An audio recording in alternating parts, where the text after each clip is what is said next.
Hi, welcome back to Unit 1 Sentences. This is Lesson 5, Subject-Verb Agreement. You'll find this information in your textbook on pages HB 24 through HB 28. Subjects and verbs should agree. If the subject is in the third person singular, the verb should also be in the third person singular, such as dinner is on the table. Yet sometimes context affects subject-verb agreement, as when we say that mac and cheese make a great combination, but that mac and cheese is our family's favorite comfort food. Subject-verb agreement is quite a bit more straightforward than verbs with all their tenses and aspects and forms. We'll cover number and person, and then the conditions of subject-verb agreement. First, let's check out what number and person mean. This chart shows both the singular and plural forms of the irregular past tense verb was. With first person singular, I'm talking about me alone. I was. First person plural is we were. With second person, I'm talking to or about you. The singular and plural are the same. You were. With third person, I'm talking about other people who are not you or me. Third person singular is he was, she was, it was, the student was.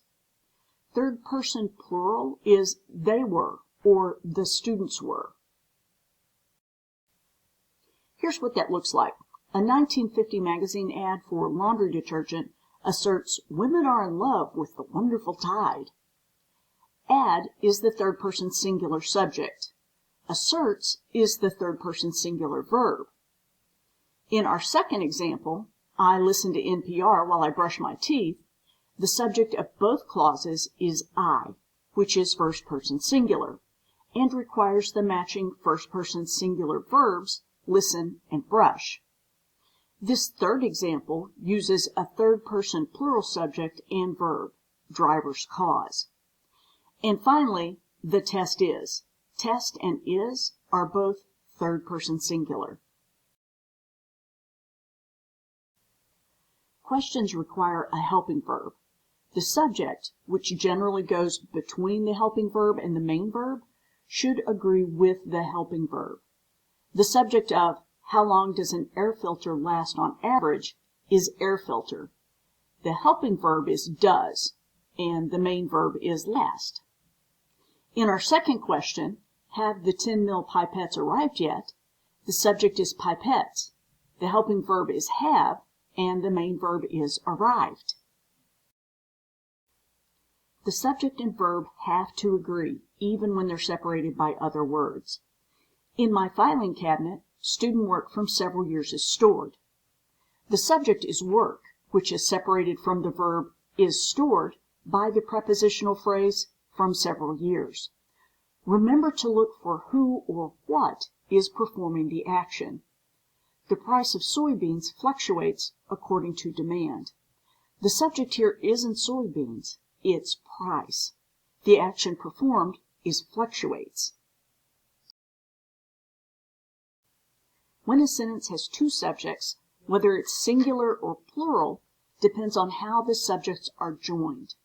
Subjects joined with and are plural. Swiss cheese and shrimp are both high in vitamin B12. The compound subject here is Swiss cheese and shrimp, so the verb is plural, are. An exception to this, because there's always got to be an exception, is when the parts of the subject are considered to be a single unit. Think of it as the difference between the band members and the band. Band members are parts that make up a single whole. Here's another example. 40 acres and a mule, what General Sherman promised each freed slave. Because the land and the mule came together as a single unit, it takes a singular verb. Now, if the conjunction is or nor, the verb agrees with the subject closer to it. Either you or she is mistaken. She is closer, so the verb is. Neither the teacher nor his students were able to solve the equation. Plural students are closer to the verb, so the verb is plural too. In English, the verb usually follows the subject, but even when the order is inverted, the subject and verb still must agree. Sentences that begin with there is or there are usually inverted. There are too many unresolved problems for the project to begin. The subject is problems, not there. Not all inverted sentences start with is or there are. Some are just backward. In the middle of the room were a desk and a floor lamp. This sentence begins with a prepositional phrase explaining where the desk and floor lamp were located, but the compound subject is still desk and floor lamp. Let's look at collective nouns. These are nouns like band that have singular members but make a collective whole.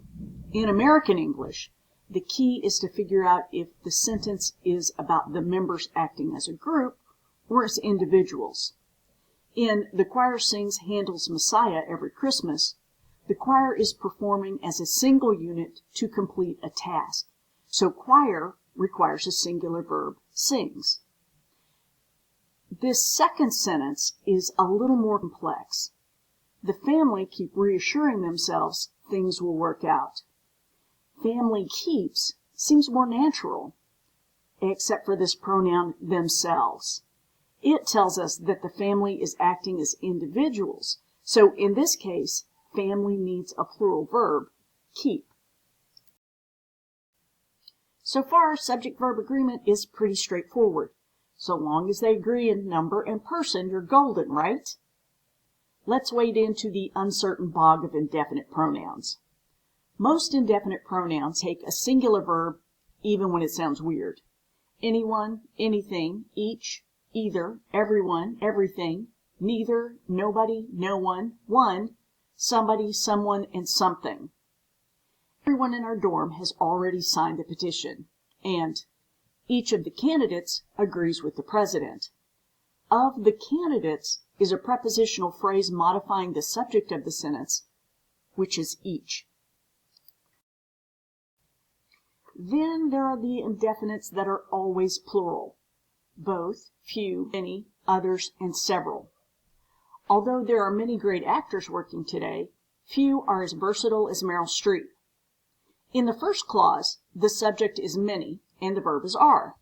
In the second clause, the subject is few, but the verb is still are. And then there are the goofy ones where you have to figure out the pronoun's antecedent to determine whether it's singular or plural. An antecedent is just a fancy word for the noun a pronoun replaces. In this sentence, don't assume that all of the members of the family vote the same way. The subject of the clause is all. Its antecedent is members.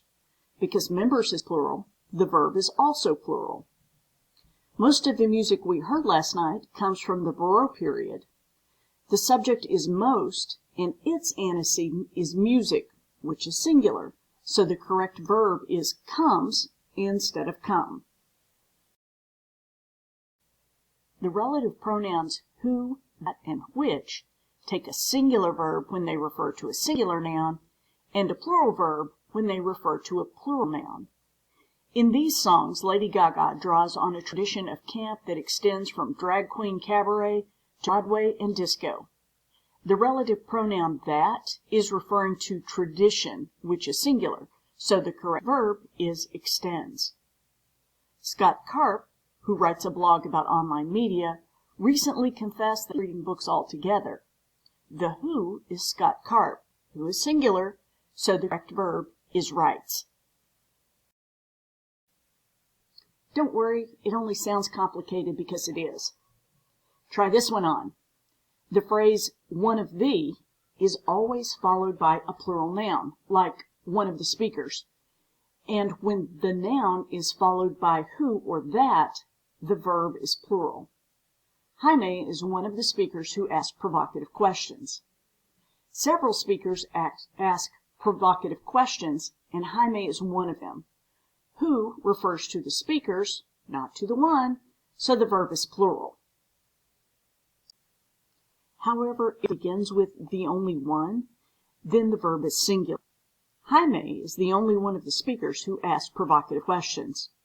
Only one speaker asked provocative questions, Jaime, who thus refers to one, so the verb is singular.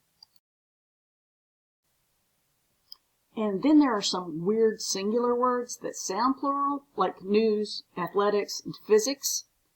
They sound plural, but we consider them as being singular in meaning, and so they take the singular verb form. The news of widespread layoffs alarms everyone in the company. The subject is news, and the verb is alarms. But wait, there are exceptions. Words like economics, mathematics, politics, and statistics have plural meanings in some uses, and so take plural verbs. For my roommate, mathematics is an endlessly stimulating field. Here, mathematics has the singular meaning, as in the subject of mathematics, so the verb is singular. The complex mathematics involved in the proof are beyond the scope of this lecture. Now mathematics is plural. I'm guessing because the mathematics are complex, so the verb is plural. And because English is complicated, now we're going to consider the meta idea of titles and words used as words. If a title or group of words is discussed as a single unit, they take a singular verb. The Royal Tenenbaums depict three talented siblings who are loosely based on characters created by J.D. Salinger. The Royal Tenenbaums is a movie, so even though the words themselves are plural, they're referring to a single unit, a movie, and so require a singular verb, depicts. In our second example, the subject, man-caused disasters, is a term. So again, a singular unit that requires a singular verb, is. I don't know about you, but I'm pretty sure my singular head has exploded, which requires the singular verb has exploded. Sheesh! So let's take a metaphorical step back to see where we've been. Subjects and verbs have to agree in number and person, even when the subjects and verbs are separated.